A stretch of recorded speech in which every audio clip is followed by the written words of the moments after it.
참 그런 경우가 있습니다. 사람들을 보았을 때 어쩌다 저 지경이 되었을까. 그런데요, 본인도 본인이 그렇게 될 줄 몰랐겠죠. 그리고 어떻게 하다 보니까 나름 열심히 살고 나름 잘 해보려고 애를 썼는데 자기 생각처럼 잘 되지 않아서 안 좋은 결과들이 있는 경우가 많이 있죠. 예수를 믿는 사람도 그렇고 안 믿는 사람도 그렇습니다. 그래서 오늘 본문을 묵상할 때 어이구, 사울이 정말 나쁘네, 왜 이렇게까지 할까가 아니라 너무 측은하고 그리고 마음이 안 좋아요. 사울을 보았을 때 이 사람이 얼마나 궁지에 몰려서 지금 어떤 어려움 가운데 있는지, 그런데 어떻게 구제해 줄 방법이 없는 것이죠. 이 사람은 자기가 지금 하는 말, 그 행동이 어떻게 하고 있는지도 모르고 자기 위치에서 신접한 여인을 찾아가서 죽은 사람의 영혼을 불러온다는 게 어떤 의미인지 누구보다 잘 아는 사람인데 앞뒤 분간할 여유가 없는 것입니다. 3절에 사울이 신접한 자와 박수를 그 땅에서 쫓아내었더라 라고 시작해요. 사무엘이 죽고 사울이 신접한 자와 박수를 그 땅에서 쫓아내었어요. 너무 잘한 일이죠. 이 본문이 이렇게 시작한 이유가 있는 거예요. 이 본문에서 이 두 가지가 굉장히 중요한 사실이기 때문입니다. 사무엘이 죽은 것과 사울이 이전에 신접한 자와 박수를 그 땅에서 쫓아낸 것, 이 두 가지가 굉장히 중요하기 때문이에요.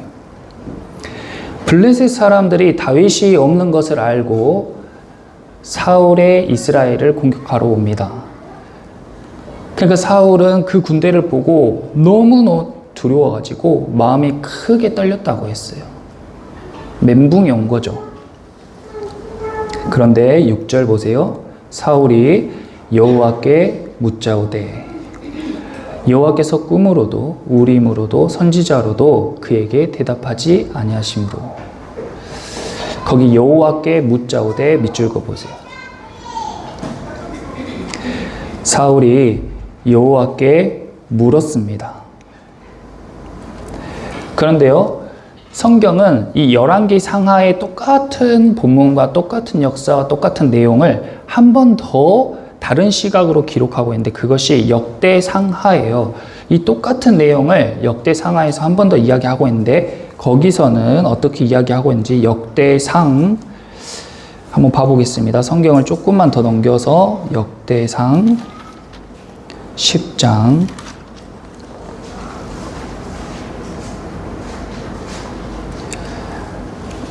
역대상 10장 14절, 제가 가진 성경으로는 627페이지입니다. 함께 읽어보겠습니다. 여호와께 묻지 아니하였으므로 여호와께서 그를 죽이시고 그 나라를 이새의 아들 다윗에게 넘겨주셨더라. 거기 여호와께 묻지 아니하였으므로 밑줄 그어보세요. 13절과 14절을 보면은 사울이 그 전쟁에서 죽은 것은 여호와께 묻지 아니하였으므로 라고 이야기하고 있어요. 다시 오늘 본문으로 넘어와서 사울이 분명히 하나님께 묻고자 했는데 선지자로도 꿈으로도 우림으로도 대답을 안 하시니까 답답해하고 있잖아요. 그런데 성경은 사울이 죽은 것이 하나님께 묻지 않아서 죽은 거라고 이야기하고 있어요. 물었다는 것은 기도했다는 거죠. 우리가 기도를 하는데 하나님께서 응답해 주지 않는 것처럼 느껴질 때가 있어요. 그러면 하나님은 좀 응답 좀 해주시지, 아무리 사울이 잘못했다고 응답도 안 해주시고 나쁜 하나님이야, 이렇게 생각할 것이 아니라는 겁니다. 사울이 지금 기도했는데 하나님께서 응답하시지 않은 게 아니에요. 가장 먼저 선지자는 왜 응답하지 않았습니까? 사무엘 선지자가 지금 죽었어요. 그 전에 사무엘 선지자가 얼마나 사울에게 이야기해 줬습니까? 중요한 순간순간마다 사무엘이 사울에게 이야기해 줬어요. 그것이 하나님의 응답이었단 말이에요. 근데 그때 사울이 그 말을 귀담아 듣지 않았습니다. 그리고 지금은 사무엘이 죽어서 선지자가 응답할 수 없는 상황이에요.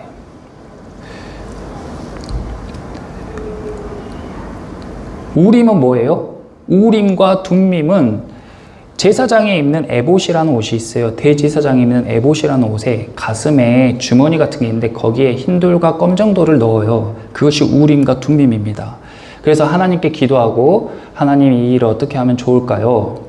이렇게 할 거면 흰색, 이렇게 할 거면 검정색을 보게 해주세요. 해서 기도하고 딱 뽑았을 때에 그것으로 응답을 받는 거예요. 그게 우림과 둠밈입니다. 그런데 지금 사울이 왜 우림으로도 응답을 못 받는 거예요? 22장에서 노베 제사장들을 다 죽여버렸어요. 그래서 그 한 명 남은 제사장이 그 에봇을 들고 어디로 갔어요? 다윗에게로 가버린 거예요.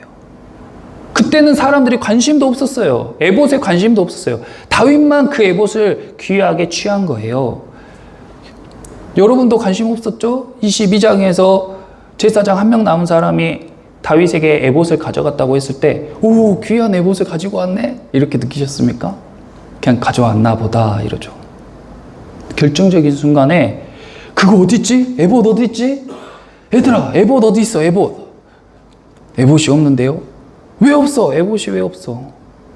그때 제사장들 다 죽이고 그 뒤로 모르겠습니다. 그럼 선지자는? 사무엘 선지자가 죽고 지금 이 나라의 선지자들이 한 명도 남아있지 않습니다. 다윗 옆에는 갓이라는 선지자가 응답해줘요. 에봇을 들고 있는 제사장이 다윗에게로 갔어요. 그러니까 다윗은 기도했을 때 선지자를 통해서 갓이 다윗에게 어디로 가라고 응답해줬잖아요. 또 그 에봇을 가지고 하나님께 기도하고 이렇게 확인할 수 있잖아요. 그리고 마지막 꿈으로도, 꿈은 자신이 기도해서 보게 되는 것인데 영적인 감각이 죽어버린 사람이 스스로 하나님의 응답을 받을 길이 없죠. 그러니까 답답한 거예요. 껍데기는 남아있는데 형식은 남아있는데 알맹이가 하나도 없는 거예요. 그래서 7절에 사울이 그 신하들에게 무엇이라고 하냐면 나를 위해서 신접한 여인을 찾으라고 이야기합니다.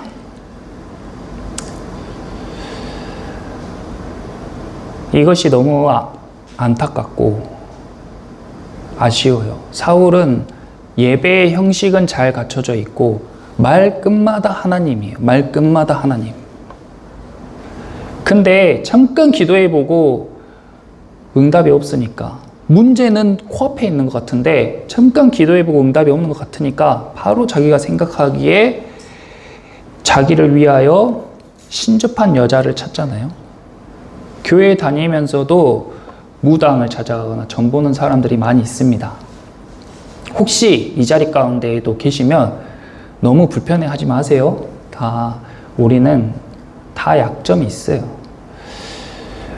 교회를 다녀도 결정적인 순간에 내가 신뢰하는 사람에게 응답을 받는 사람도 있고 밤새 컴퓨터를 검색해가지고 응답을 찾는 사람도 있어요.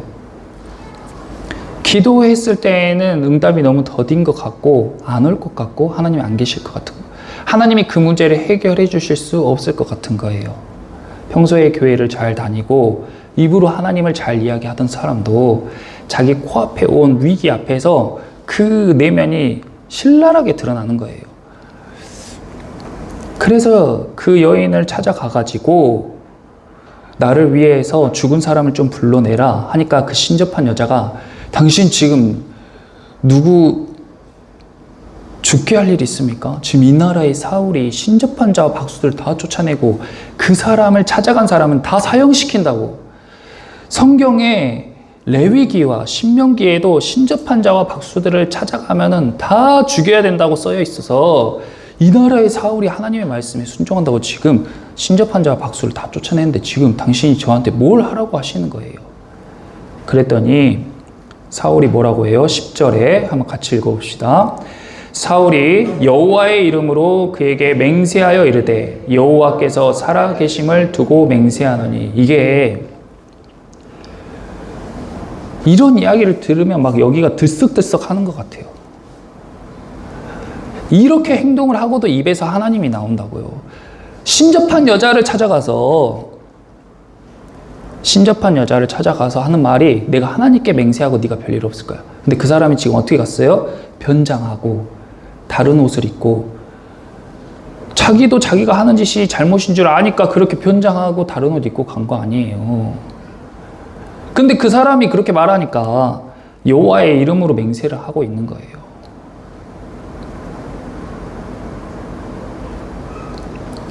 사울은 왕이잖아요. 이 시대로 치면은 목사일 수도 있고 직분자일 수도 있고 신실한 성도들일 수도 있어요. 신실한 성도들 아니겠죠. 명목상 성도들이겠죠. 교회를 다니는 사람들. 근데 자기가 찔리면 변장을 하고 다른 옷을 입고 자기가 생각하기에 좋은 방법, 자기가 출세할 것 같으면 자기 신분을 속이고라도 그 상황을 만들고, 돈을 벌 수 있는 일이라면은 자기 신분을 속이고라도 그 일을 하고, 이런 것들이 지금 사울이 하고 있는 것과 똑같은 모습이라는 거예요. 그래서 사무엘이 올라왔을 때에 이 사울이 하는 말이 15절 중반부터 보세요. 사무엘에게 사울이 하는 말이에요. 이 사무엘이 진짜 사무엘인지 뭐 귀신인지 분쟁이 많이 있지만 여기에서 핵심은 그게 아니에요. 이 사울이 어떻게 행동했냐가 핵심이죠. 사울이 사무엘에게 이렇게 말합니다. 하나님은 나를 떠나서 다시는 선지자로도 꿈으로도 내게 대답하지 아니하시기로 내가 행할 일을 알아보려고 당신을 불러 올렸나이다. 거기에 하나님은 나를 떠나서 밑줄 그어보세요. 그리고 내가 행할 일을 알아보려고 밑줄 그어보세요.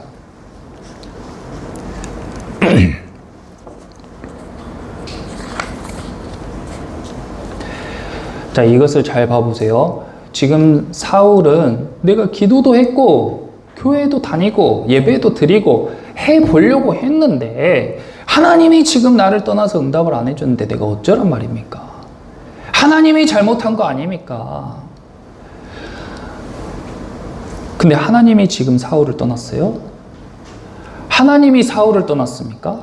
하나님은 사무엘을 통해서 계속 사울에게 이야기하고 제사장들을 통해서 이야기하고 선지자들을 그 옆에 계속 붙여주고 다윗을 붙여주고. 누가 쫓아냈어요? 사울이 다 쫓아냈어요. 사울이 다 쫓아냈어요. 자기가 죽였어요. 자기가 쫓아냈어요. 자기가 듣질 않았어요. 그래 놓고선 지금의 하나님이 나를 떠났다고 이야기하는 게 꼭 신앙생활을 하고 있는 사람들의 모습과 꼭 닮은 거예요. 그리고 지금 사무엘을 부른 목적이 뭐냐?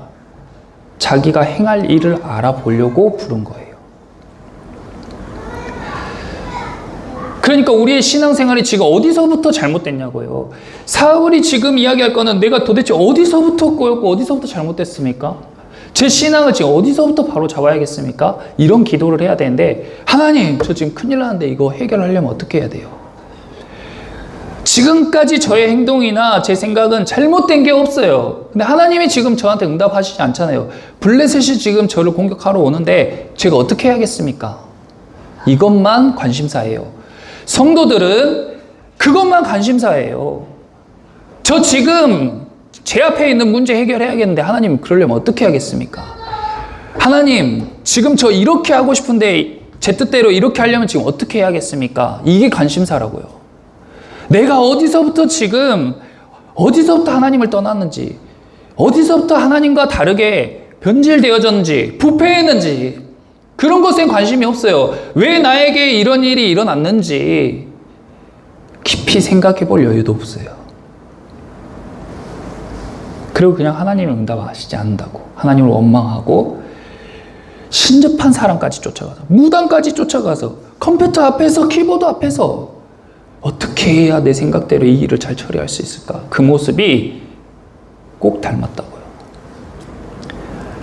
이렇게 신앙생활 하는 사람들 보면 저도 그런 모습이 있겠죠. 그런데 그렇게 하는 사람들 보면 너무 마음이 안타깝고, 나쁘다, 뜯어 고쳐야겠다가 아니고 아쉽고 안타까운 거예요. 꼭 저도 앞으로도 많이 변해야 되지만 이전에 저의 모습을 봤을 때 너무 어리석게 스스로 고생길을 자처하고 가면서 부모 원망하고 하나님 원망하고 왜 내 인생에만 이런 일이 생기냐, 도대체 이걸 해결하려면 어떻게 해야 되냐만 고민하면서 스트레스 받으면서 술 마시면서 담배 피면서 그러면서 세상 고뇌와 힘듦은 내가 다 짊어지고 사는 것처럼 그렇게 어리석게 사는 거.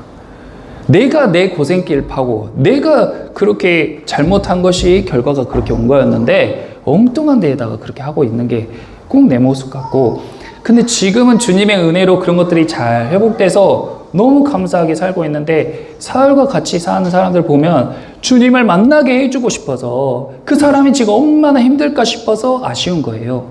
사울이 어리석고 사울이 잘못됐다가 아니고 이 사울이 하나님을 잘 만났으면 안 이랬을 텐데, 이 사람이 원래 그런 사람 아니었는데 아쉽다, 그런 생각이 드는 겁니다. 어쩌다가 이 지경이 되었을까?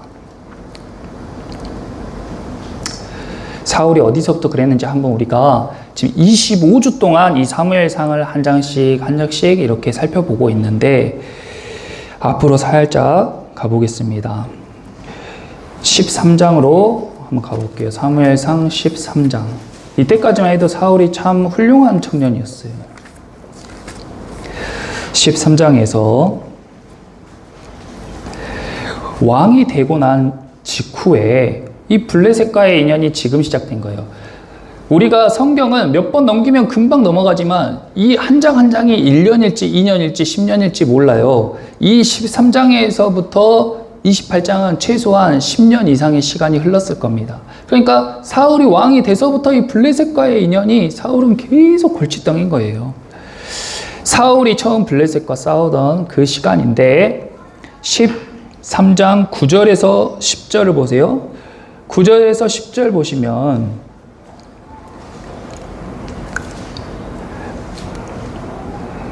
구절에 사울이 이르되 번제와 화목제물을 이리로 가져오라 하여 번제를 드렸어요. 사무엘이 7일 안에 내가 갈게 하고 약속했어요. 예배를 드리러 내가 7일 안에 갈게. 근데 블레셋과의 전쟁이 코앞에 있었잖아요. 그래서 사울은 발을 동동 구르면서 사무엘 선지자는 도대체 언제 오시는 거야. 이때만 해도 왕이 된 지 얼마 안 됐으니까 사무엘을 많이 의지하던 시기였어요. 사무엘 언제 오는 거야. 그러고 7일 동안 기다리고 있는데 7일째 되던 날, 7일이 아직 안 끝났습니다. 7일째 되던 날 시간이 점점점 해가 정오에 뜨고 넘어가는데 사무엘이 안 오니까 사람들이 1명, 2명 떠나기 시작하는 거예요. 그때에 사울이 직접 예배를 인도했습니다. 뭐가 잘못된 거예요? 그럴 수도 있죠. 사무엘이 늦게 왔으니까 그럴 수도 있죠 라고 생각할 수 있어요. 근데 이때 하나님께서 사무엘을 통해서 왕이 큰 잘못을 했다. 그래서 13절에 사무엘이 사울에게 이르되 왕이 망령되이 행하였도다. 왕의 하나님 여호와께서 왕에게 내리신 명령을 지키지 아니하였도다. 그리하였더라면 여호와께서 이스라엘 위에 왕의 나라를 영원히 세우셨을 것이거늘 지금 왕의 나라가 길지 못할 것이라 여호와께서 왕에게 명령하신 바를 왕이 지키지 아니하였으므로. 이것을 들으면 사람들이 너무하다, 너무해. 아니 사무엘이 늦게 와서 예배 한번 드린 거 가지고 벌써 왕의 날이 길지 못하고 다른 사람에게 왕위를 물려준다고? 하나님 너무하시다. 근데 하나님은 중심을 보시고 이미 이때부터 28장의 결과를 다 보신 겁니다.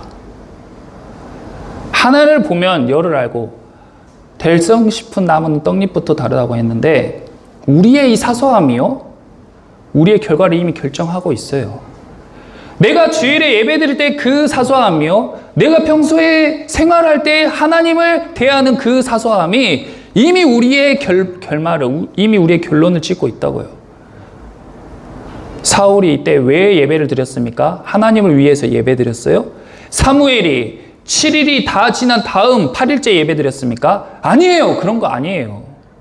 아직 7일의 시간이 남아 있어요. 사무엘은 아마도 예배를 준비하는 목회자도 마찬가지지만 예배를 드리기 직전까지 하나님의 말씀을 묵상하고 기도합니다. 어떻게든 하나님의 말씀을 순전하게 전하기 위해서 주중에 이미 본문을 작성했어도 또 다른 감동이 오면 또 바꾸고 저 계단을 올라오기 직전까지, 이 강단에 서기 직전까지 계속 원고를 수정하는 거예요. 아마도 사무엘도 7일째까지 기도하고 시간을 꽉 채워서 하나님의 음성을 듣고 예배하려고 했을 겁니다. 근데 지금 사울이 그 세를 못 참고 예배할 때, 예배가 끝날 때쯤에 사무엘이 왔어요. 그러니까 한두 시간만 기다렸으면 사무엘이 집례를 했을 거예요. 근데 사울이 왜 예배를 드려버렸어요? 사람들이 떠나가니까.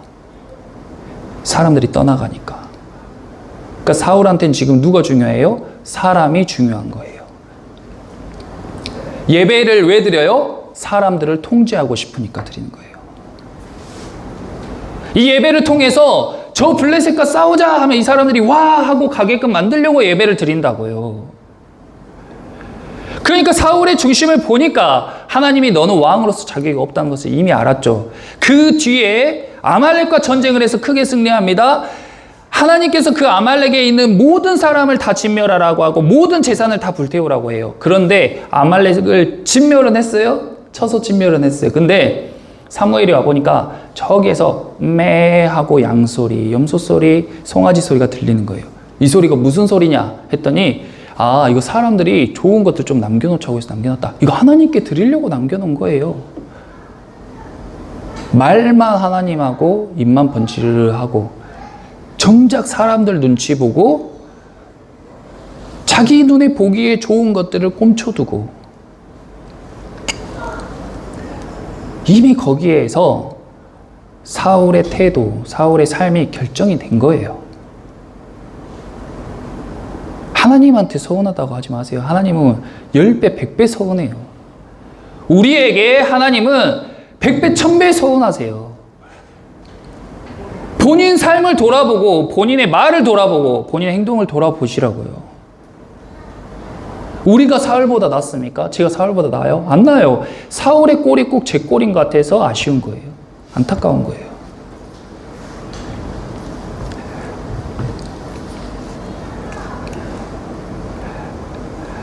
그런데 이게 이때만 그랬냐? 그렇지가 않아요. 신약 성경에도 우리가 작년에 요한복음을 쭉 살펴보았는데 신약 성경 요한복음 2장을 볼게요. 요한복음 2장 잠깐만 보겠습니다.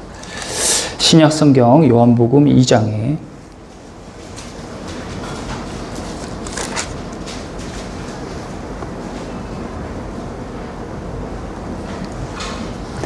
23절, 24절 요한복음 2장 23절, 24절 같이 한번 읽어보겠습니다. 6월절에 예수께서 예루살렘에 계시니 많은 사람이 그의 행하시는 표적을 보고 그의 이름을 믿었으나 예수는 그의 몸을 그들에게 의탁하지 아니하셨으니 이는 친히 모든 사람을 아심이요. 사람들이 예수님의 표적을 보고 수없이 많은 사람들이 예수님을 쫓아가면서 예수님, 저 예수님 믿습니다 하면서 쫓아가는데 예수님은 그들에게 몸을 의탁하지 않았다. 원문은 믿었단 말과 몸을 의탁하지 않았단 말이 똑같은 단어를 쓰고 있어요. 그러니까 사람들은 예수님을 믿는다고 쫓아왔지만 예수님은 그들을 믿지 않았다는 거예요.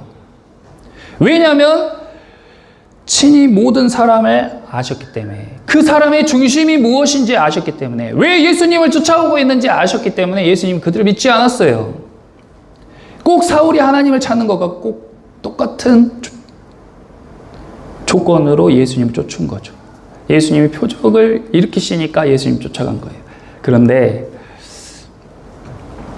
여기에서 우리 사울처럼 살지 맙시다 하면 그것이 복음이 아닌 거예요. 우리는 사울처럼 살 수밖에 없는 죄인들입니다.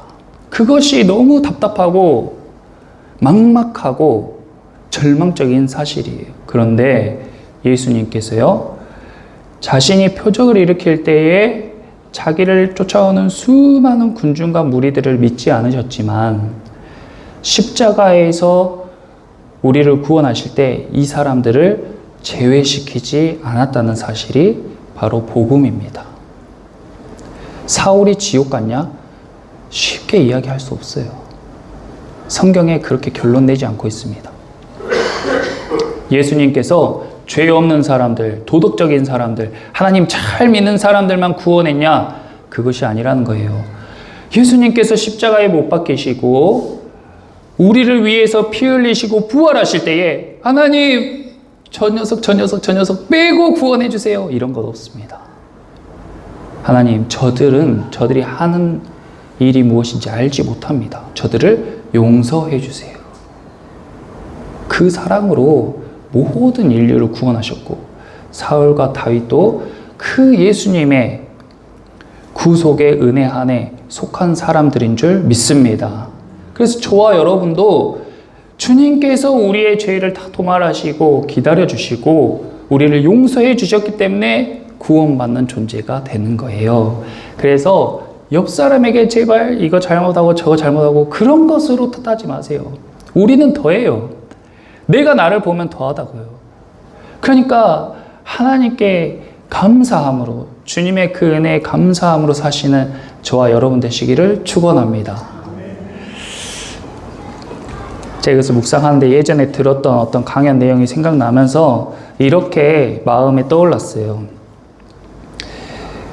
부모가 자식, 하나님과 우리는 부모 자식 사이잖아요. 부모가 자식에게 야, 이 녀석아 이거 해라, 공부해라, 너 성공해라, 의사 되라, 판사 되라, 너 우리 집안에서 꼭 이런 거 해야 된다 하면서 귀에 못이 박히게 잔소리하고 억압하고 그런 것들을 정죄하고 꼭 성경에서 율법으로 사람을 재단하는 것 같이 하면요, 자식이 내 마음처럼 안 커줍니다.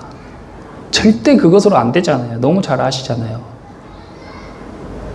근데요, 어느 성공한 자식에게 어떻게 그렇게 공부를 잘하고 어떻게 그렇게 좋은 회사의 대표가 될 수 있었냐라고 물었더니 그분이 그렇게 이야기해요. 제가 어렸을 때 아버지께서 큰 수술을 하셔가지고 내장에 있는 것들을 다 도려내는 큰 수술을 하셨는데 그 수술을 끝나고 집에 돌아오자마자 수술 때문에 몸이 이렇게 쫙 구부러져 있는데 몸을 펴지도 못하는 상태에서 옷을 주섬주섬 입으시고 일을 하러 가시더래요. 그래서 엄마랑 자식들이 아빠 좀 회복되면 가지 왜 이렇게 벌써 일하러 가? 그랬더니 그 아빠 하는 말이 내가 우리 처 자식 먹여 살리려면 이렇게 일을 해야 돼 하면서 몸을 구부리고 문 밖으로 나가서 일하는 모습을 그 자식이 본 거예요. 그때부터 그 자식은 공부하지 말라고 해도 공부하고 열심히 살지 말라고 해도 열심히 살고 부모의 삶에 참여하기 시작했다랍니다. 우리가 언제 하나님을 닮아가요? 율법으로요? 절대 안 돼요. 우리한테 백날 이렇게 살아야 됩니다 라고 매주 듣고 매일 들어도요, 우린 그것으로 안 됩니다. 근데 우리가 언제 바뀌어요? 그 하나님의 사랑을 공감할 때 내가 아버지의 그 고난에 참여해야겠다. 내가 부족하지만 우리 예수님의 십자가의 고난에 동참해야겠다. 조금이라도 어려운 사람을 돕고 조금이라도 내 마음을 담아 예배드리고 조금이라도 시간을 내어서 교회를 위해서 헌신하고 봉사하고 조금이라도 내가 가진 것을 내어드려서 주님의 은혜에 보답해야겠다라는 그 마음이 우러났을 때에 우리가 약간은 예수님을 닮은 모습으로 살 수 있게 되는 원동력인 줄 믿습니다. 그러므로 우리가 집중해야 될 것은 정죄감이나 두려움이 아니에요. 살아계신 하나님께서 지금도 우리를 살펴보고 계시고 우리를 인도하시고 사랑하심으로 끝까지 붙드신다는 그 사실을 명심하고 하나님께 감사함으로 은혜의 충만함으로 사시는 저와 여러분 되시기를 예수님의 이름으로 축원합니다. 그렇게 했을 때 우리 인생에 사울과 같은 결론은 없는 거예요. 가룟 유다 같은 결론은 없는 거예요. 가룟 유다를 예수님이 그렇게 비참하게 하지 않았어요. 가룟 유다가 무릎 꿇고 주님 앞에 나왔다면 주님이 가룟 유다도 용서하셨을 거예요. 그러므로 예수님의 사랑을 충만하게 느끼면서 그 사랑을 더 느끼면 더 느낄수록 우리는 더 예수님을 닮아가는 거예요. 예수님의 은혜를 더 만끽하면 만끽할수록 하나님 앞으로 우리는 더 가까이 나아가는 거예요. 그러므로 이 교회를 통해서 저와 여러분이 하나님을 더 깊이 알고 예수님의 사랑을 더 깊이 경험하는 저와 여러분 되시기를 예수님의 이름으로 축복합니다. 기도하겠습니다. 할렐루야. 살아계신 주님 감사합니다.